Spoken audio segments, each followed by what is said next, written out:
Okay, so this is just a little bit of practice on different graphing set up to be flashcards, but the idea is that you can watch it first with the audio and then put it on mute, and you can then practice it without the audio and see how well you do. So here we go. First graph, we have here position versus time. Remember, position versus time, displacement versus time, distance versus time. We read all of those graphs the same way. And we notice here that it's a horizontal graph. In these position versus time graphs, horizontal means at rest. Now, what you can figure out is the position. Position, because we are in the quadrant 1, we are in a positive position. Displacement versus time graph, just like the position versus time graph, a horizontal graph tells us at rest. This time, however, we're in quadrant 2, so we have a negative position. Those y values for displacement are negative, so it's in the negative position relative to the reference point. In this distance versus time graph, we have a slope, and that slope is linear, so we have a constant velocity. And because that slope is positive, we know that's moving in the positive direction, and because we're in quadrant 1 where those distance values are positive, we have a positive position. In this position versus time graph, it is starting in a negative position, but we do have a linear graph, so that linear graph does tell us it is a constant velocity. The slope is positive, so it tells us moving in the positive direction, but because it is in quadrant 2, it has a negative position. In this distance versus time graph, we have a slope that is linear and negative, so the linear makes it a constant velocity. The fact that it is a negative slope gives us a negative direction, and because it is in quadrant 1, it has a positive position. In this displacement versus time graph, we are looking at a linear graph, so we have a constant velocity. Because it has a negative slope, it is moving in the negative direction, and because it is in quadrant 2, where those displacement values are negative, it has a negative position. Now we're moving on to velocity versus time graph. In velocity versus time graphs, the slope tells us the acceleration.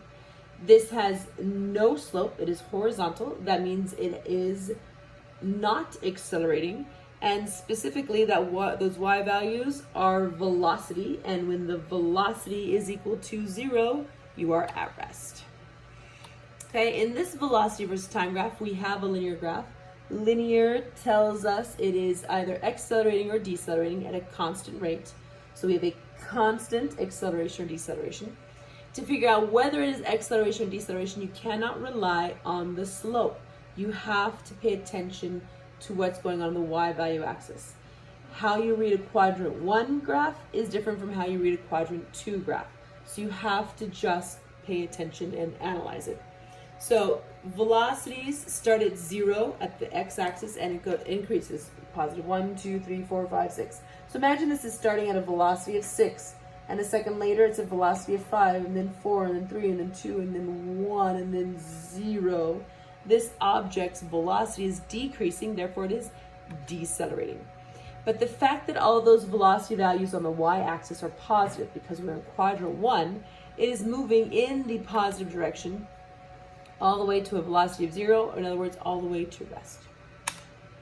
In this velocity versus time graph, we are, again, linear tells us it's a constant acceleration or deceleration. We have to analyze it because the quadrants vary. So we are in quadrant 2, those values for velocity are all negative.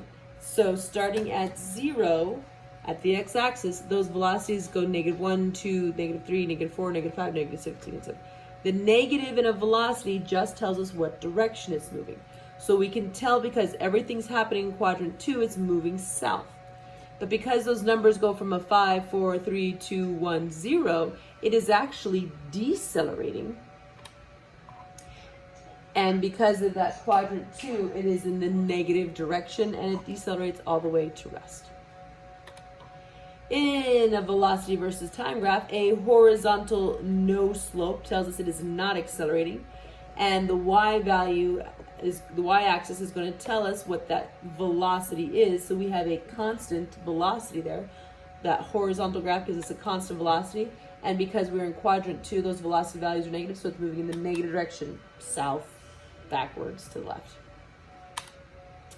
Velocity versus time, horizontal graph tells us not accelerating nor decelerating, so it must have a constant velocity. That constant velocity, according to our y-axis values, is going to be positive, so this has a constant velocity in the positive direction.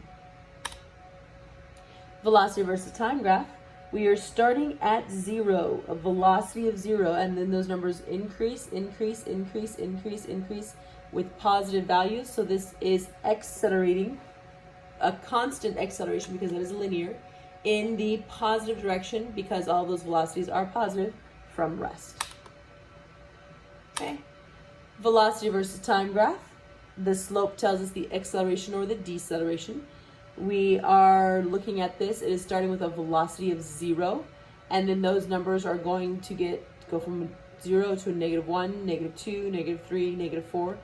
Okay, the fact that the numbers are increasing in magnitude, 0, 1, 2, 3, 4, tells us it is accelerating from rest, and because those velocity values are all negative, it is moving in the negative direction. Displacement versus time graph. Returning to displacement versus time graph. When we have a curve, it is either accelerating or decelerating. The easiest way to do this and to understand this is actually to break it down and either do the tangentials. So the tangential is probably the easiest thing to show you guys right now. So take a point and draw a line.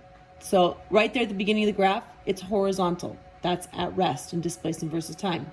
Right here, a moment later, it's got just a little bit of slope, and that slope is negative. A moment later, it's even a steeper slope, and it's still negative. A moment later, it's even steeper.